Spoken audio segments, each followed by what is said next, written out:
Thiruvananthapuram general ആശുപത്രിയിലെ ചികിത്സാ പിഴവ് സമ്മതിക്കുന്ന ഡോക്ടറുടെ ശബ്ദരേഖ പുറത്ത്. കാട്ടാക്കട സ്വദേശി സുമയ്യയുടെ നെഞ്ചിലാണ് ട്യൂബ് കുടുങ്ങിപ്പോയത്. പറ്റിയത് തെറ്റ് തന്നെയാണെന്ന് ഡോക്ടർ രാജീവ് കുമാർ രോഗിയുടെ ബന്ധുവിനോട് വെളിപ്പെടുത്തുന്ന ശബ്ദരേഖയാണ് പുറത്തു വന്നത്. യുവതി DMOക്ക് പരാതി നൽകിയിരുന്നു. ഉച്ചയോടെ കന്റോൺമെന്റ് പോലീസ് സ്റ്റേഷനിലും പരാതി നൽകിയേക്കും. എക്സ്റേയിൽ നിന്നാണ് സംഭവം അറിയുന്നത്. ട്യൂബിട്ടവരാണ് ഉത്തരവാദികളെന്നും ഡോക്ടർ ചൂണ്ടിക്കാട്ടുന്നു. ശ്രീചിത്രയിൽ നടത്തിയ പരിശോധനയിലാണ് ഗൈഡ് വയറാണിതെന്ന് മനസ്സിലാകുന്നത്. ആരാണ് ചെയ്തത് അവരാണ് കുറ്റക്കാരൻ, സംശയമൊന്നുമില്ല. ഹോസ്പിറ്റലിൽ ചെയ്തപ്പോ ഹോസ്പിറ്റൽ ഉത്തരവാദിത്തം എടുത്തല്ലേ പറ്റുള്ളൂ.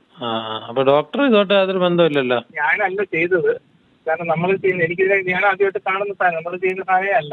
ഗൈഡ് വയർ കുടുങ്ങിയതറിഞ്ഞിട്ടും ഡോക്ടർ രാജീവ് കുമാർ അത് മറച്ചുവെച്ചുവെന്നും സുമയ്യയുടെ ബന്ധു ആരോപിക്കുന്നു. വിദഗ്ധ ചികിത്സയ്ക്കായി ഡോക്ടർ തന്നെ പണം നൽകിയെന്നും ബന്ധു വെളിപ്പെടുത്തി. 2 പ്രാവശ്യമായി 6590 രൂപ നൽകിയെന്നാണ് ബന്ധുവിന്റെ വെളിപ്പെടുത്തൽ. 2023 മാർച്ച് 22-നാണ് തിരുവനന്തപുരം ജനറൽ ആശുപത്രിയിൽ സുമയ്യ ചികിത്സ തേടിയത്. തൈറോയ്ഡ് ഗ്രന്ഥി എടുത്തുകളയുന്ന ശസ്ത്രക്രിയയ്ക്ക് വിധേയയാവുകയായിരുന്നു. ശസ്ത്രക്രിയയ്ക്ക് ശേഷം ഞരമ്പ് കിട്ടാതെ വന്നപ്പോൾ രക്തവും മരുന്നുകളും നൽകാനായി സെൻട്രൽ ലൈനിട്ടു. ഇതിന്റെ ഗൈഡ് വയറാണ് നെഞ്ചിൽ കുടുങ്ങിക്കിടക്കുന്നത്. ശസ്ത്രക്രിയയ്ക്ക് ശേഷം ഇത് തിരികെ എടുക്കാത്തതാണ് ദുരിതത്തിലാക്കിയതെന്നാണ് പരാതി.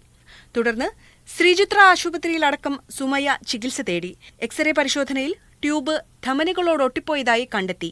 ഇനി ശസ്ത്രക്രിയ നടത്തി ട്യൂബ് പുറത്തെടുക്കാനാവില്ലെന്നാണ് വിദഗ്ധ ഡോക്ടർമാർ അറിയിച്ചത്. ഗുരുതര പിഴവുണ്ടായതിൽ നീതി ലഭിക്കണമെന്നും വിദഗ്ധ ചികിത്സ നൽകണമെന്നുമാണ് സുമയ്യ ആവശ്യപ്പെടുന്നത്. സംഭവത്തിൽ നാളെ SDPIയും DMO ഓഫീസിലേക്ക് പ്രതിഷേധ മാർച്ച് സംഘടിപ്പിക്കും. മീഡിയ 1 തിരുവനന്തപുരം.